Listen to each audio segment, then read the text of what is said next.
Welcome to the Geostrategic Podcast. Welcome back to the Deep Dive. Thank you for tuning in, watching, and listening. China just sent multiple warships steaming toward Japan.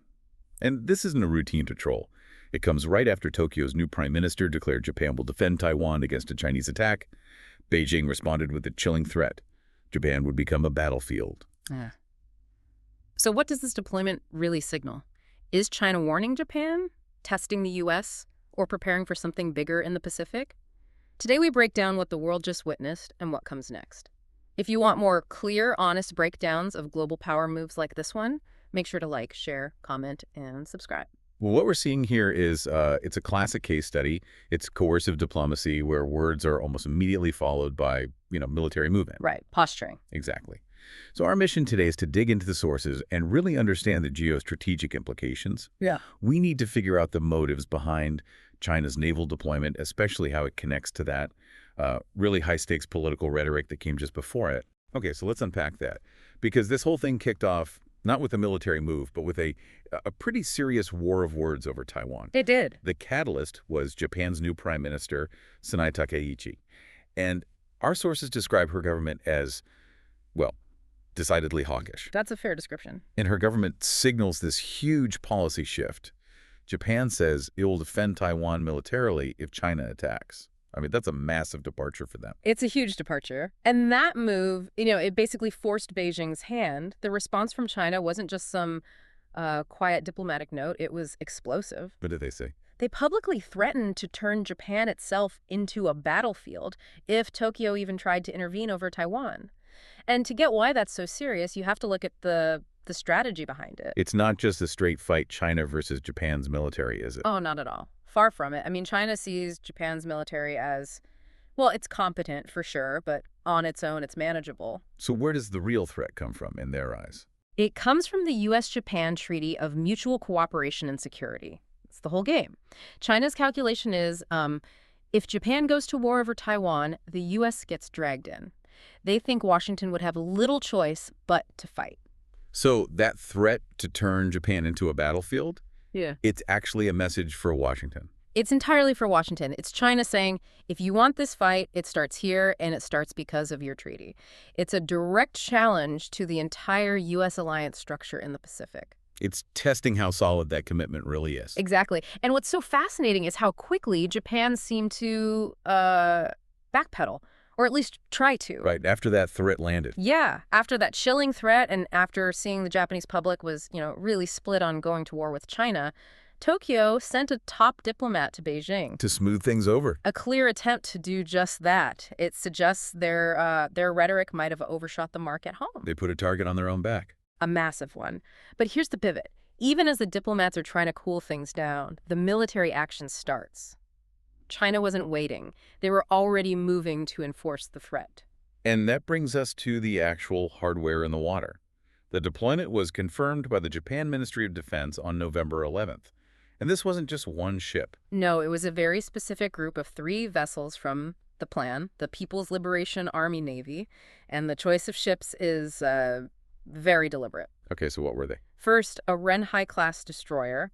For our listeners, you should think of this as China's version of an advanced cruiser. It's big, powerful, and built for long-range operations. So not a coastal patrol boat. Definitely not. And it was spotted about 120 kilometers west of Kuchinorabu Island.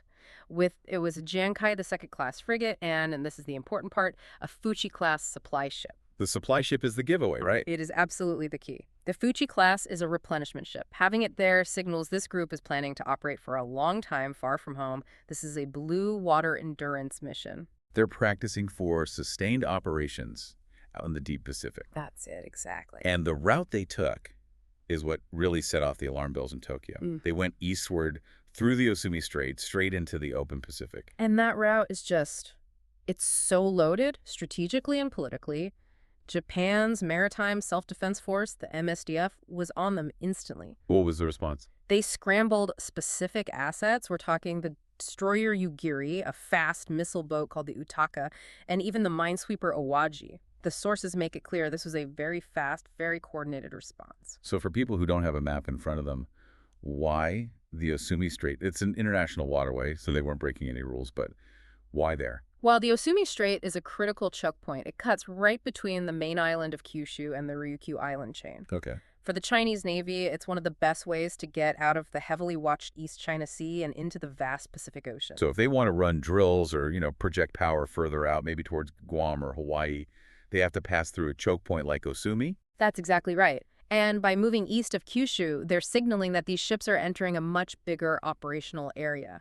It's about increasing their flexibility across the entire Pacific. The message is that their Navy isn't just stuck close to home. Right. It's not confined by that first island chain anymore. Their reach is growing. So even though it wasn't a direct violation, it was a calculated piece of political theater. Who was the primary audience for this show? The sources really point to two audiences. For Japan, the message was simple. You talk about war, here are the warships that will fight it. It's a physical demonstration of the threat. And the other audience? The primary one was Washington. It was a clear warning to the U.S. about not getting ahead of itself on Taiwan. It's China projecting deterrence right into the heart of America's alliance system. And looking at this from a 30,000-foot view, this move does a lot of things for Beijing at once. Oh, absolutely. It's multitasking. First, as we said, it shows off their growing blue water capability. But it's also a test, isn't it? Yes, a very low-risk, real-time field test. They're probing Japan's response patterns. Every time they force the MSDF to deploy ships like the Yugiri, they're gathering valuable intelligence on reaction times, surveillance methods, everything. And it sends a message to everyone else in the region, too. South Korea, the Philippines. Everyone. It's a reminder of China's maritime ambitions and their willingness to back them up with steel. All of this, though, it traces back to Japan's original, very high-risk strategy. It does. When that hawkish government in Tokyo publicly said it would stand with Taiwan, they put that massive target on their back, like you said, but they did it for a reason. They were trying to lock the Americans in, right? Yes. To force a commitment. Precisely. They were trying to use the treaty as a tool, a diplomatic weapon, to force the U.S. into an ironclad defense of Taiwan. They wanted to make American intervention inevitable. And the sources even mention the possibility of, say, an ambivalent Trump administration in the future. So Tokyo is trying to get that commitment locked down now, no matter who's in the White House. That's the ultimate gambit. They are trying to destroy the strategic ambiguity the U.S. has cultivated for decades. Japan is essentially shouting, "We'll take the first punch as long as we know you're right behind us." But China's countermove, sailing through the Osumi Strait, is their way of saying that the costs of that punch are real and they're ready to deliver them right now? Exactly. They are demonstrating both the willingness and the capability to push back against any threats along that first island chain. They're trying to set new rules for the entire region. So let's talk about the actual military balance here. How does it stack up? Well, we should not underestimate Japan's forces. Their military is, it's constitutionally limited. It's small compared to China's, but the sources are clear. It's highly competent, modern, and very advanced. And if it's backed by the Americans? If it's backed decisively by the Americans, the sources suggest China might find that they have bitten off more than they can chew. So Japan raises the cost, but the U.S. is still the deciding factor. That's the variable that changes the entire equation, and that's the problem. Because while Japan is making these bold statements, the diplomatic reality is that, one, China is not intimidated, and two, The U.S. seems hesitant. the U.S. appears, and the word the sources use is recalcitrant, about getting dragged too deep into this fight despite the alliance. That American recalcitrance is what everything hinges on. Tokyo is trying to break it, and Beijing is trying to leverage it. And that creates an incredibly dangerous dynamic. This whole cycle, the threat, the deployment, it's intense brinkmanship. You have two powers, China or Japan, trying to force the third, the U.S., to finally pick a side in a conflict that hasn't even started. Both are taking huge risks just to get that clarity. Exactly. The naval deployment was Beijing's way of shouting back, your words have consequences, and here they are.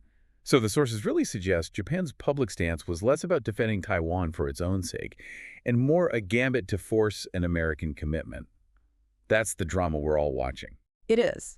And if the U.S. continues to look hesitant, even when its most important ally in the region puts itself on the line like this, for U.S. policy goals, the whole alliance network starts to look fragile. And China knows that. That's the leverage they gain with every single transit.